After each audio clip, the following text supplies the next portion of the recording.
आज की चर्चा में आपका स्वागत है। हम सब अपनी जिंदगी में चिंता और फिक्र से मुक्त होना चाहते हैं, है ना? एक बेफिक्र बादशाह की तरह जीना चाहते हैं। आज हमारे पास जो स्रोत है, वो इसी स्थिति को पाने का एक नक्शा देता है। ये 28 दिसंबर 2025 का एक आध्यात्मिक प्रवचन है, जिसे इस परंपरा में मुरली कहते हैं। ये एक तरह का कह सकते हैं कि रोजाना दिया जाने वाला दिव्य संदेश होता है। और इसका मेन फोकस इस बात पर है कि हम अपने अंदर आध्यात्मिक खजानों को कैसे जमा करें। लेकिन इसमें एक बहुत बड़ा ट्विस्ट है। यह स्रोत बताता है कि हमारी तरक्की में सबसे बड़ी रुकावट सिर्फ एक शब्द में छिपी है। आज हमारा मिशन है इस नक्शे को समझना, उन आध्यात्मिक खजानों को जमा करने के प्रैक्टिकल तरीके खोजना और उस एक शब्द के रहस्य को खोलना जो हमें आगे बढ़ने से रोक रहा है। उसमें पढ़ा तो मैं इसी पर अटक गई। इसका मतलब है किसी भी तरह की फिक्र या चिंता से पूरी तरह आजाद। स्रोत में पूछा भी गया है, किसी भी प्रकार का फिक्र तो नहीं है? क्या होगा, कैसे होगा? ये उस मानसिक स्थिति की ओर इशारा करता है जहां कोई भविष्य को लेकर पूरी तरह निश्चिंत है। बिल्कुल, और ये कोई हवाई बात नहीं है। स्रोत के अनुसार जिस आत्मा के पास आध्यात्मिक धन का खाता भरा हुआ होता है, उसके चेहरे और चलन से एक खास तरह का रूहानी नशा और आत्मविश्वास झलकता है। यही बेफिक्र बादशाह की निशानी है, और ये गहरे निश्चय से आता है कि जो कुछ भी मेरे पास है, ज्ञान, शक्तियां, गुण, वो अविनाशी हैं। मुझे ये विरोधाभास बहुत दिलचस्प लगा जो इसमें बताया गया है। दुनिया में जितना ज्यादा पैसा होता है, उतनी ही ज्यादा चिंता होती है उसे संभालने की, खोने की और बढ़ाने की। लेकिन यहाँ बिल्कुल उल्टा है। हाँ, जितना ज्यादा आध्यात्मिक धन, उतनी ही ज्यादा निश्चिंतता। हाँ, और यही इसका सबसे बड़ा आकर्षण है। भौतिक धन अस्थायी है और इस जन्म के साथ खत्म हो जाता है, इसलिए उससे जुड़ी सुरक्षा की भावना भी झूठी होती है। लेकिन स्रोत के अनुसार यह आध्यात्मिक धन आत्मा के साथ अनेक जन्मों तक चलता है। जब यह निश्चय पक्का हो जाता है कि यह संपत्ति कभी खत्म नहीं होगी, तो फिक्र अपने आप खत्म हो जाती है। आप एक ऐसे बादशाह बन जाते हैं जिसका खजाना कोई लूट नहीं सकता। वाह! तो फिर सबसे बड़ा सवाल यही है कि इस खजाने को जमा कैसे करें? अगर ये इतना कीमती है तो इसका तरीका भी खास होगा। क्या स्रोत इस पे कोई रोशनी डालता है? हाँ, और यह बहुत ही व्यवस्थित तरीके से बताता है। यह सिर्फ एक फिलॉसफी नहीं, बल्कि एक पूरा सिस्टम है। स्रोत 3 तरह के आध्यात्मिक खातों की बात करता है जहां यह धन जमा होता है। 3 अलग-अलग खाते? जैसे हमारे बैंक अकाउंट्स होते हैं, सेविंग्स, करंट। कुछ वैसा ही समझ सकते हैं। पहला खाता है स्वपुरुषार्थ का खाता। ये सबसे सीधा है, यानी आप अपने व्यक्तिगत आध्यात्मिक प्रयासों से जो कमाते हैं, ध्यान, ज्ञान का अध्ययन, अपनी कमजोरियों पर विजय पाना, वो सब इस खाते में सीधा जमा होता है। ये आपकी अपनी मेहनत की कमाई है। ठीक है, ये तो समझ आता है, अपनी मेहनत। दूसरा कौन सा है? दूसरा है दुआओं का खाता। ये तब भरता है जब आप अपने संकल्पों से, अपनी बातों से और अपने कर्मों से खुद भी संतुष्ट रहते हैं और दूसरों को भी संतुष्ट करते हैं। जब आपके व्यवहार से किसी और आत्मा को शांति, सुख या शक्ति मिलती है, तो उनके दिल से जो दुआएं निकलती हैं, वो सीधे आपके इस खाते में जमा हो जाती हैं। लेकिन यहाँ एक सवाल उठता है, क्या इसका मतलब ये नहीं है कि हम दूसरों को खुश करने के लिए ही सब कुछ करने लगें, जिसे आजकल पीपल प्लीजिंग कहते हैं, अपनी असलियत खोकर? इसमें संतुलन कैसे बनाया जाए? ये बहुत अच्छा सवाल है।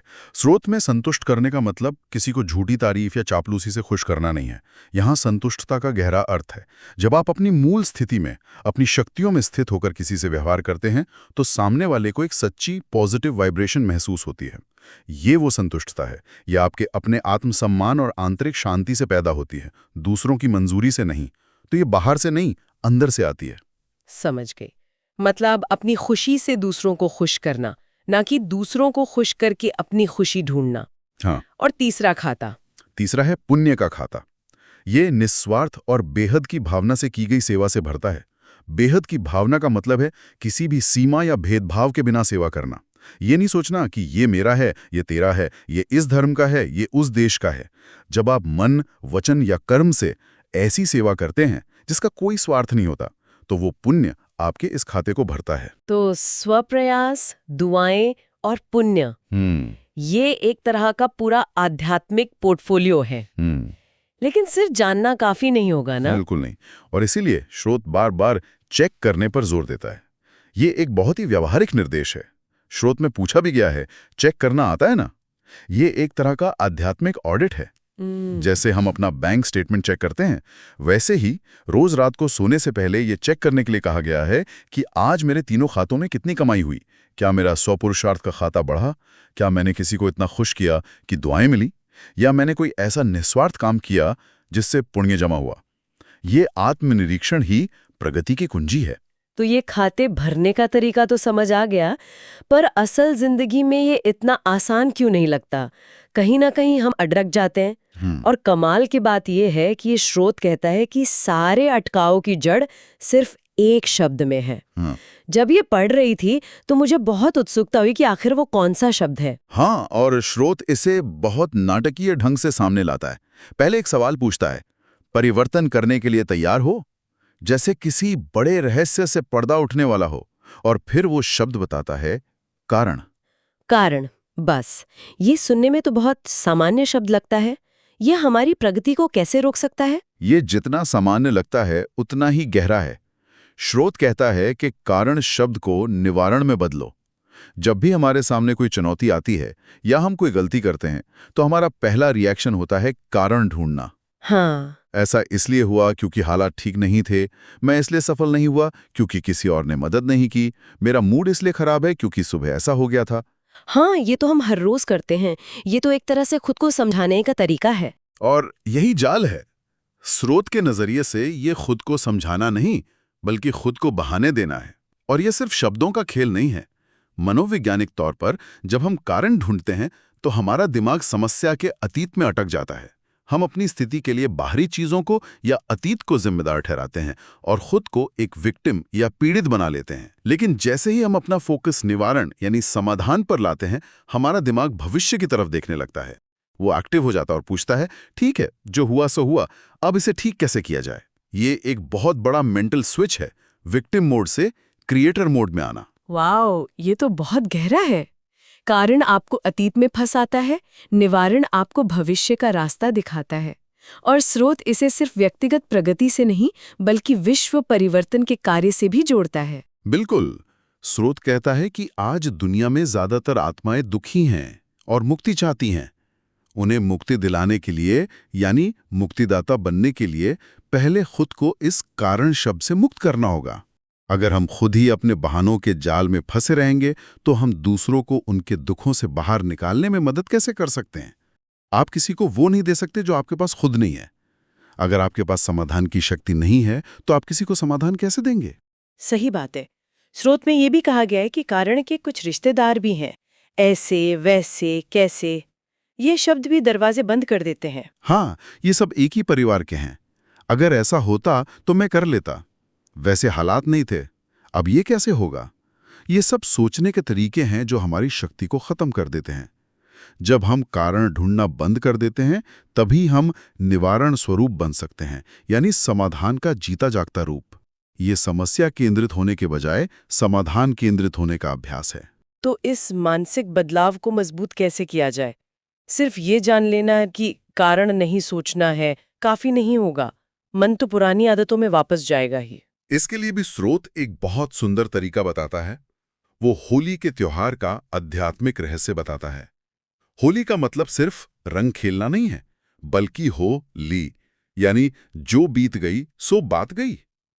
अतीत की कमजोरियों, गलतियों और कारणों की गठरी को जलाकर एक नई शुरुआत करना। ये बीती सो बीती का सिद्धांत कारण वाली मानसिकता को सीधे तौर पर चुनौती देता है, क्योंकि ज्यादातर कारण अतीत में ही खोजे जाते हैं। तो अतीत को जाने दो तो कारण अपने आप चले जाएंगे। और इस नई शुरुआत के लिए स्रोत एक बहुत ही शक्तिशाली विजुअलाइजेशन या मानसिक चित्र बनाने की तकनीक बताता है, जिसमें 3 चीजें हों: तख्त, तिलक और ताज। हाँ, यह आत्मछवि को बदलने का एक बहुत शक्तिशाली अभ्यास है। पहला है तख्त। स्रोत कहता है कि खुद को साधारण इंसान मत समझो, बल्कि यह अनुभव करो कि मैं परमात्मा के दिल तख्त नशीन हूं, यानी उनके दिल के सिंहासन पर बैठा हुआ हूं। ये एक बहुत ही करीबी, प्यारे और शक्तिशाली रिश्ते का प्रतीक है। जब आप खुद को इतने ऊंचे आसन पर देखते हैं तो छोटी मोटी समस्याएं और कारण बहुत तुच्छ लगने लगते हैं। दूसरा है तिलक। अपने मस्तक पर स्वमान और पूज्य आत्मा होने की स्मृति का तिलक लगाना। यह खुद को याद दिलाना है कि मैं कोई साधारण आत्मा नहीं, बल्कि एक पूजनीय आत्मा हूँ। मेरा असली स्वरूप पवित्र और शक्तिशाली है।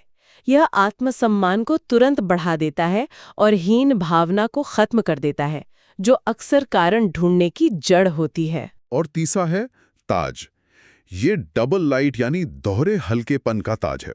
ये ताज तब पहन सकते हैं जब आप अपनी सारी चिंताएं और बोझ परमात्मा को सौंप देते हैं, जब जिम्मेदारियों का बोझ भी हल्का लगे और आत्मा भी विकारों के बोझ से हल्की हो, तब आप बेफिक्र बादशाह बनते हैं।